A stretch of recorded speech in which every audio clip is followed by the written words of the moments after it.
Marin County is consistently ranked one of the best places to live in all of California, but there are definitely some things you need to be prepared for if you're thinking about relocating to Marin, and if you can't handle them, then you should probably look elsewhere for your next home. This is Austin Clark, your lawyer turned real estate agent in San Francisco and Marin County. I moved to the Bay Area over a decade ago to work as a lawyer at one of the biggest law firms in the world before getting into real estate. I work with so many people relocating to Marin County at all stages of life, and very often there are common questions that I always get asked by people who aren't familiar with Marin County and what the lifestyle is like. Things that you definitely need to know about if you're thinking about relocating to the area as well. And in this video, I'm going to break down all of those things for you so you have all the information you need in one place. Let's dive right in. And the first one, let's just get it out of the way, is the cost of living. It is incredibly expensive to live in Marin. Unless you're coming from a major metropolitan area like New York or Austin or Los Angeles or San Francisco, you need to be prepared for how expensive it is to live in Marin. The average price of a single family home over the past year was just under $2.1 million.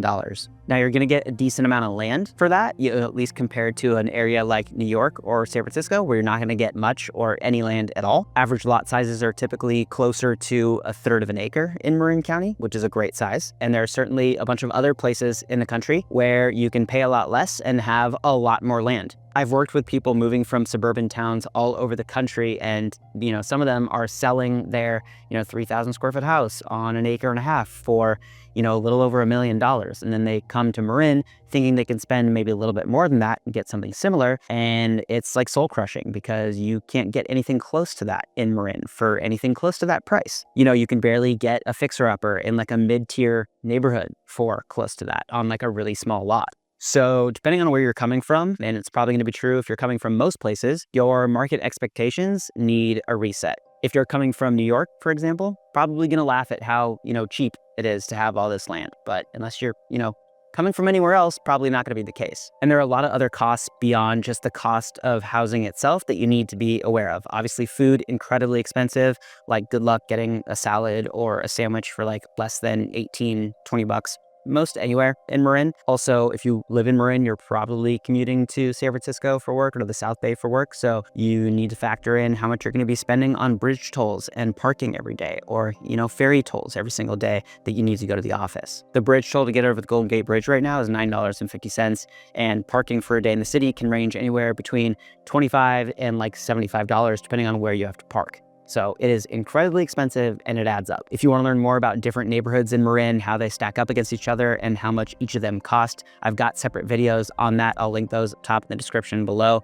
And if you like videos like that, make sure to subscribe to my channel because I make videos about that stuff every single week. And if you have more questions about the various markets in Marin County or other questions about the Marin County lifestyle, definitely reach out to me. I'd be happy to be a resource for you. I'll put my contact information in the description below. Now back to the list of things that you need to know about if you're thinking about relocating to Marin. And the next one is that having a car is an absolute must. Something I get asked about a lot from people coming from different areas is if there are different places in Marin that you can live where you're not necessarily car dependent. A lot of people are relocating from big cities, so they might not even have a car. They just rely on, pretty robust public transit. So coming to Marin, it's a potential change for them. Now, in theory, it is possible to, get around anywhere without owning a car. But I think that if you don't own a car in Marin, you are gonna really hate your life. Marin County is largely suburban. It's, small downtowns intermixed throughout like various cities. So unless you are right next to the commercial corridor and you can walk to get groceries or to the local restaurants in that little downtown strip, you need a car to get, your basic daily necessities. Also, as I mentioned, probably going to be commuting to work unless you work remotely.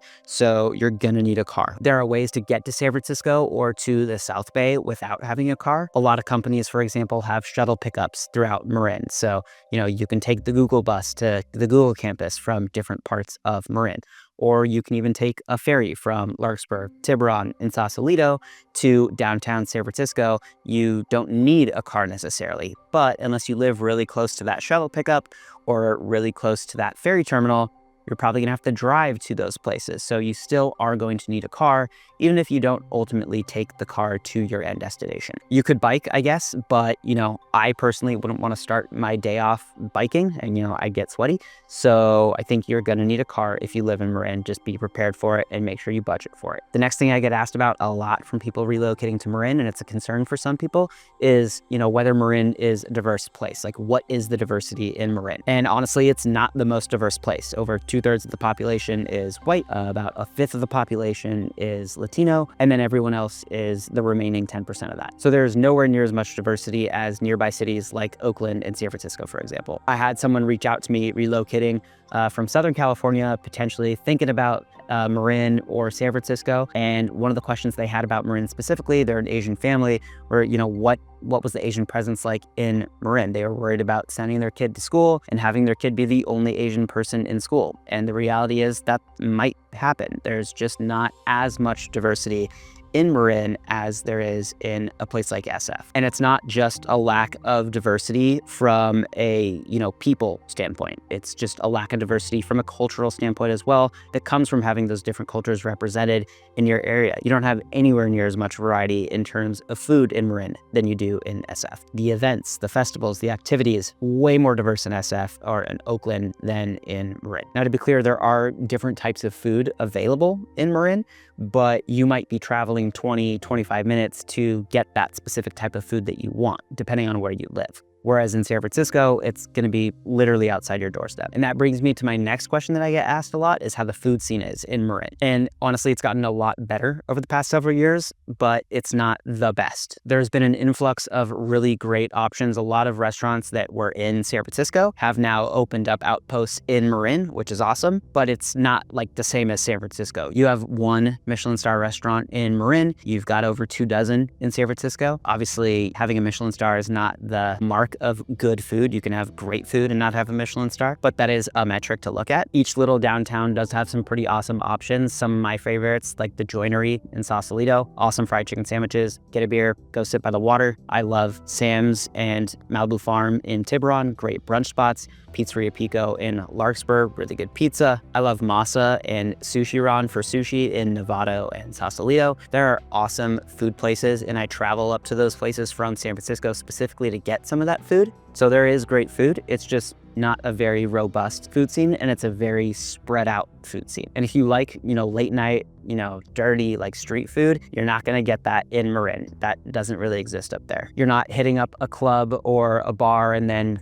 coming out at, 1 o'clock, 2 in the morning and getting food from a food truck. You're not getting, 50 different Asian restaurants on Clement Street. You're not getting 50 different Italian restaurants in North Beach. You're not getting hundreds of different Latin food options in the Mission. So it is not a super robust food scene, but it is getting better, and there's some awesome options there. And related to that, there's not really a nightlife scene either. There are a few local bars like the Silver Peso in Larkspur, for example, or like a Barbaci in Sausalito. But for the most part, if you're going out to a bar in Marin, you're going to a restaurant that happens to have a bar. There's definitely not like a club scene there. There's really not a general bar scene there, and everything shuts down pretty early. I've got a client that's from Marin originally that moved to Los Angeles, who's single, and he, really misses being in Marin and wants to move back, but is worried about moving back to Marin as a single person. It's just not a great environment for somebody who's single, because unless you don't want to go out at all, you're probably going to be going out in San Francisco and going to meet people in San Francisco, not in Marin. So it's really difficult not having a nightlife scene at all to be in Marin. So if you're single, or if your goal is to, meet people other than through your work, or you're a big foodie, or you like going out, then, don't move to Marin. Your life will be miserable having to drive all the time to go visit other people, across the bridge in San Francisco or in Oakland. The next thing people don't really have a grasp on from out of town is, how bad traffic can be in Marin. Traffic is by no means as bad as it is in SF. And I'm from Southern California, and it's definitely not anywhere close to as bad as Los Angeles, but the traffic can be really crappy in Marin. But there are certain places in Marin, certain streets and certain areas where traffic does get pretty heavy and very annoying. A lot of Marin is built into hillsides, and there are very narrow, windy roads. So if there's any road construction going on, or when people are parked on one side of the road, that two-way traffic becomes on a single lane. It becomes really frustrating and takes a long time to navigate. You either have to pull over on the side of the street to let somebody come past you, or you're going to be waiting in a long line of cars until a construction worker waves you through on this, one-lane road, basically. If you commute to the city for work, you'll probably hit some traffic after you get off the Golden Gate Bridge as you get into San Francisco and head closer to downtown. And then you're going to hit traffic on the way home. If you live anywhere like Corte Madera or north, you're going to hit traffic on the freeway starting at around Corte Madera, and it will be very slow. If you need to travel on Sir Francis Drake Boulevard to get to or from wherever you need to be, it's going to be slow. There's a lot of traffic there, especially during rush hour. Marin is also biker heaven. So if you are stuck behind a biker on one of those curvy roads, it's going to be a slow drive. Nothing you can do about it. It's not the end of the world. It's just annoying. So if you can't handle traffic, don't move to a place in Marin where you're going to experience that. And the last thing people ask about all the time who are moving to Marin are about the environmental risks. And there are several of them. The first one is the risk of wildfires. Not everywhere in Marin is fire prone. There are, definitely places near water that aren't heavily wooded that don't have fire risk, but a ton of Marin is built into those forested hillsides, parts of Mill Valley, Kentfield, Ross, Fairfax, San Anselmo, or built over dry, arid land like parts of Novato and San Rafael, where wildfires are a very real risk. It makes insurance more expensive. There are sometimes city or county mandated, home hardening, defensible space measures that you're required to implement that add to your cost of living. Things like tree maintenance, making sure your house is made of certain fire resistant material, things like that. Being in those wooded areas also means more maintenance. Tree maintenance is a real thing. It's really cool having a redwood in your backyard. It's really pretty, but those needles drop onto your lawn every single day. Another major one for Marin is flood risk. A lot of Marin is built up to waterfronts, places in Belvedere, Tiburon, Novato, Corte Madera, Greenbrae, Larkspur. All of them have like waterfront communities, or parts of them are waterfront, and there is risk of flooding in heavy rains. And depending on the precise location, if you're in like a FEMA flood zone, you will need to supplement your insurance with special flood insurance, so it adds to your cost of living. And the last major one is liquefaction. There are different parts of Marin built on liquefaction, like expansive soils that will liquefy in the event of an earthquake. If that happens and your house isn't built in the appropriate way to account for that from a structural and engineering perspective, you might lose your house. So all of these things make Marin A, more risky, B, potentially more expensive. And when you go put an offer in on a property, we're gonna have the natural hazards report up front before you make an offer. So we'll go through all of those potential risks to see, whether the house is in or out of that particular zone. And we'll talk about, if it's in one of those zones, what we need to look for to make sure that all of our boxes are checked and that you're comfortable before moving forward, or if you want to walk away. Well, there you have it. Those are reasons why you might not want to move to Marin County and what people most commonly ask about who are thinking of relocating to the area. If you're thinking about relocating to the Bay Area, maybe you got a new AI job or a new tech job, or your office is calling you back to work, and you're thinking about moving to Marin County, definitely reach out to me. I've helped people relocate to Marin County from all over the country, and I'd be happy to be a resource for you. I'll leave my contact information in the description below. And if you want to know more about different neighborhoods in Marin County, how much it costs to live there, and how they rank against each other, I've got a separate video on that. I'll link that up top in the description below as well. Definitely worth checking out. And if you like videos like this about current events, new developments, or lifestyle in San Francisco and Marin, definitely subscribe to my channel because I make videos about that stuff every single week. I hope you enjoyed the video, and I'll see you in the next one.